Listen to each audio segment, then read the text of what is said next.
Achou que eu não ia falar da seleção brasileira? Achou errado, otário! Saiu a lista do Tite, convocação para a Copa do Mundo, 23 jogadores, e a gente vai comentar os 23 agora, rapidão. Mas antes eu peço desculpas, já devo estar aí 2 semanas sem enviar vídeos aqui pro Papa Goiaba, porque eu tô numa correria danada. Mas prometo pra vocês, ó gente, é uma promessa, mas é que é uma promessa de tentativa. Eu prometo que vou tentar fazer vídeos todos os dias na Copa do Mundo, todos os dias. Lógico que vai ter dia que eu não vou, né? Mas agora a gente vai falar da convocação da seleção brasileira e vamos aos goleiros. Alisson da Roma, Cássio do Corinthians e Ederson do Manchester City. 3 bons goleiros. Eu não levaria o Ederson, mas não discuto também porque goleiro é muito confiança, né? Vou puxar aqui a idade do Ederson rapidinho que eu quero saber a idade dele. Vamos lá. Pronto, puxei a idade do Ederson, ele tem 24 anos. Agora eu vou puxar a idade do Alisson, vamos lá. O Alisson tem 25 anos, então não faz sentido levar o Ederson por ele ser o goleiro do futuro. Não faz sentido nenhum, até porque a gente tem que convocar para essa Copa de agora. O Brasil tem que pensar na Copa de agora, daqui a 4 anos é outra história, vai aparecer aí, vão aparecer outros goleiros. Eu não sei se eu dou um azar pro garoto, mas ele falha demais. Toda vez que eu vejo um jogo do Manchester City, o Ederson entrega o ouro ou com o pé ou com a mão, principalmente com o pé. Eu não entendi nada. O Guardiola contratou ele porque ele sabe jogar com o pé, mas toda vez que eu vejo ele dá mole. Ele sai jogando errado, ele quer se antecipar, acaba sendo afoito. O Ederson é um goleiro que titular do campeão inglês, mas eu não confio no Ederson. Agora eu confio totalmente no Alisson e no Cássio, né? Os dois pra mim são grandes goleiros. Eu gosto do Alisson desde a época que ele era do Internacional, quando criticavam muito ele. Agora, goleiro é confiança. Tafarel em 94 era reserva do Parma e foi pra Reggiana, sei lá que time que ele foi lá da Itália, lá da 2ª divisão, e foi o goleiro do Tetra, fundamental no Tetra Campeonato. E o Marcos em 2002, que era o goleiro de confiança do Filipão, não vivia uma boa fase no Palmeiras, eu não sei se vocês se lembram disso. Tanto que em 2002, depois da Copa, ele caiu com o Palmeiras, ele começou a ter várias lesões também, já teve alguns problemas de lesões. E eu lembro até hoje, em 2002, o Dida estava voando. Eu não sei se ele já tinha ido pro Milan e passou um tempo na reserva, mas quando ele saiu do Corinthians, ele tava voando, mas pegando muito, muito mesmo. O Dida era a bola da vez para ser titular em 2002, mas o Marcos foi o titular e foi o goleiro penta, pegou demais também. O goleiro é confiança, o Tite confia nesses 3 e serão esses 3 os goleiros que a gente vai ter que torcer. E agora deixa eu voltar aqui para a aba da convocação. Vamos lá para os laterais. Acho que não tem muito mistério também. Marcelo do Real Madrid, Filipe Luís do Atlético de Madrid, Fagner do Corinthians e Danilo do Manchester City. Não temos muitas opções mesmo, ainda mais sendo Daniel Alves na direita. Vai de Fagner, vai de Danilo. Na dúvida, coloca o Marquinhos na lateral direita. Na esquerda, o Marcelo é titular absoluto, melhor lateral esquerdo do mundo, um dos melhores laterais esquerdos da história. E o Filipe Luís, que era uma dúvida, porque a gente tinha também o Alexandre, que é um excelente lateral esquerdo. E o Filipe Luís vem de uma lesão muito grave. Ele foi até, era dúvida se ele conseguiria se recuperar a tempo aí da Copa do Mundo. Se recuperou, já jogou algumas partidas. Eu acho válida a convocação do Filipe Luís, porque fica como uma opção mais defensiva. Então a gente tem que lembrar sempre que o lateral é uma posição defensiva. Ele tem que marcar antes de atacar. A gente tem a cultura aqui no Brasil do lateral ser praticamente um ponta, né? Ser um jogador de ataque. Mas lateral tem que saber marcar. Eu gosto do Fagner, apesar de todo mundo aí tá assim, torcendo o nariz aí pro Fagner. Eu acho ele um bom lateral. Eu só acho que ele é um cara meio maldoso dentro do campo. Ele, sei lá, vamos ver aí na Copa do Mundo.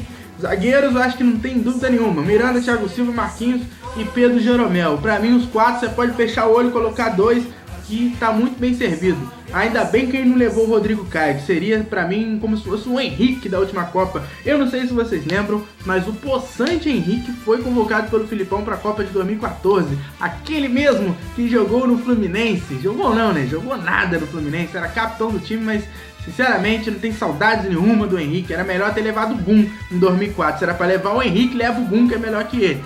Então o Tite não levou o Rodrigo Caio, que pra mim também não joga absolutamente nada, e levou o nosso querido Jeromito merecidamente. Meio campo, aí que entra acho que o maior problema aí, acho que a maior discussão, mas também não tem muito o que falar não. Casemiro, Real Madrid, Felipe Coutinho, Barcelona, Fernandinho, Manchester City, Paulinho, Barcelona, William, Chelsea, e aí Renato Augusto do Benjin Guan.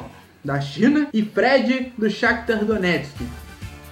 Eu acho que faltou o Arthur nessa seleção. O Arthur ainda é muito novo. Dizer que o Arthur é um absurdo não convocar o Arthur também não é pra tanto, mas eu acho que uma joia dessa a gente tinha que levar. Leva o garoto, vai que precisa, porque, sinceramente, olhando, eu não vejo nenhum jogador que faz o que o Arthur faz no estilo de jogo.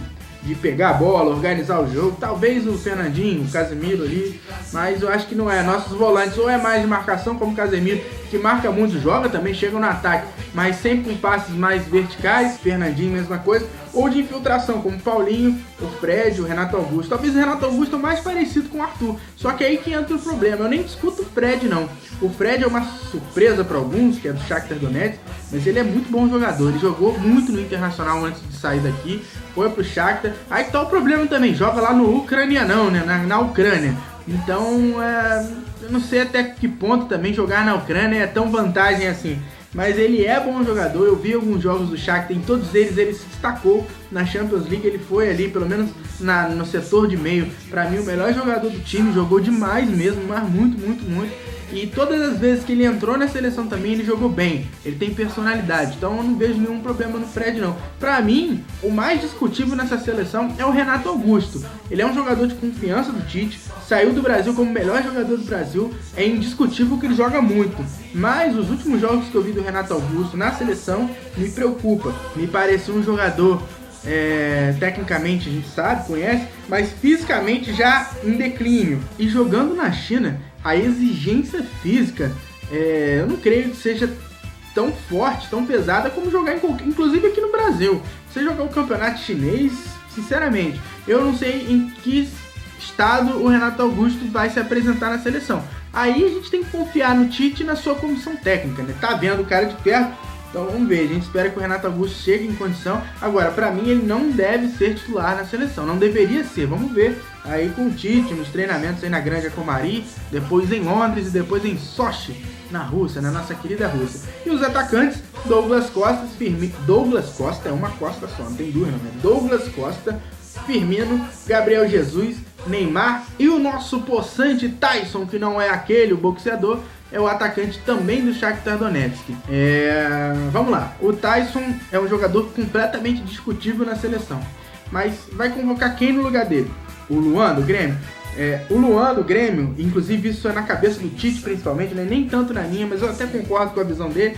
Ele brigaria por posição ou ali com o Firmino e com o Gabriel Jesus, ou vindo de trás, aí não teria chance nenhuma, no meio ali com o Felipe Coutinho, porque o Luan, ele joga muito melhor centralizado ou no meio ali armando, principalmente armando no meio de campo, do que aberto. O Luan, todas as vezes que jogou aberto, ele é craque, né? Joga muito, mas cai o futebol dele. Ele passou a ser o Luan que a gente tanto hoje pede na seleção, quando ele passou a jogar centralizado, principalmente vindo de trás, como um meio atacante, depois da lesão do Douglas, barriga de cadela prenha, né? Aquele mesmo, que tem um cabelo parecido com o meu, a barba parecida com a minha. Pois é. E o Douglas se machucou, o Luan entrou em seu lugar ali. Não que entrou, ele já jogava aberto, passou a jogar centralizado, e aí o futebol dele deslanchou, inclusive na seleção olímpica, que ele foi muito bem, ele entrou mais ou menos nessa posição. O Neymar jogava mais aberto, vinha pro centro, mas com mais liberdade, o Luan mais centralizado. Agora, para jogar aberto, eu não sei se ele seria a melhor opção. Agora, ele é muito mais jogador que o Taison. O Taison é um bom jogador, jogou bem no Internacional, tem a confiança do Tite, é titular lá no Shakhtar Donetsk também. Agora, poxa, se era para levar o Taison, é melhor levar o Lucas Moura, que tá lá no Tottenham. Eu acho mais jogador que ele. Sei lá, tem outros jogadores, eu não vou lembrar agora de cabeça, mas, porém, entretanto, o Tite confia e gosta aí dele. E essa foi a convocação do Brasil para essa Copa, hashtag o Hexa vem. Ou não, né? Vamos ver. Vamos torcer ou não também. Ninguém é obrigado a torcer para a seleção brasileira. Eu gosto, eu torço mesmo. Apesar de tudo que envolve a CBF, a seleção do Itaú, né? Mas é a seleção do meu país e eu cresci torcendo para a seleção brasileira. Mais uma vez estarei na torcida, mesmo que a gente tenha que torcer para o Taison resolver. Finalmente, né? Aliás, tem um link aí, vocês procuram aí na internet aí, de um jornalista gaúcho, há uns, sei lá, 10 anos atrás, por aí, discutindo quem era melhor, quem seria melhor no futuro, Messi ou Taison. Agora a gente vai descobrir, finalmente, chegou a hora de descobrir, nessa Copa de 2018 na Rússia, quem é melhor, Taison ou Messi. Ok, valeu.